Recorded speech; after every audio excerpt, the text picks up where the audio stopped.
Hello everyone, আসসালামু আলাইকুম। মনি station থেকে মনি বলছি।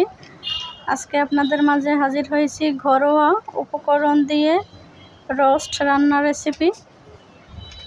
এভাবে বানালে সবাই একেবারে চেটেপুটে খাবে। তো আমি শুরুতেই ফ্রাই প্যান গরম করে নিয়েছি। এখানে কয়েক পিস মাংসের টুকরো দিয়ে দিলাম। এটা একটু আগে থেকে লবণ আর লেবুর রস দিয়ে মাখিয়ে নিয়েছিলাম।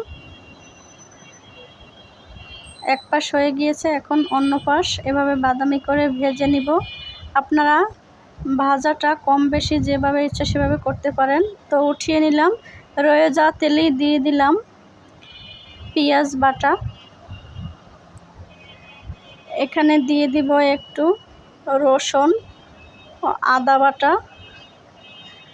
এরপর দিয়ে দিব লবণ, হালকা একটু নেড়ে চেড়ে নিলাম।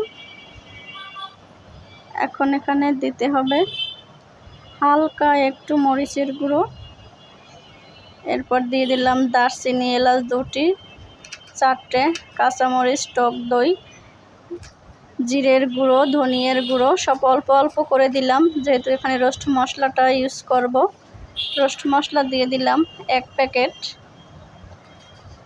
আমার এখানে মাংসের পরিমাণটা 1 কেজির বেশি আছে, সেজন্য 1 প্যাকেটই দিয়ে দিলাম। দিয়ে দিলাম হালকা চিনি।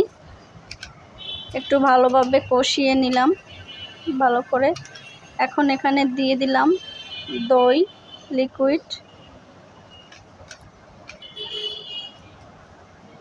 এখন সেদ্ধ হওয়ার জন্য একটু ঢাকনা দিয়ে ঢেকে দিলাম।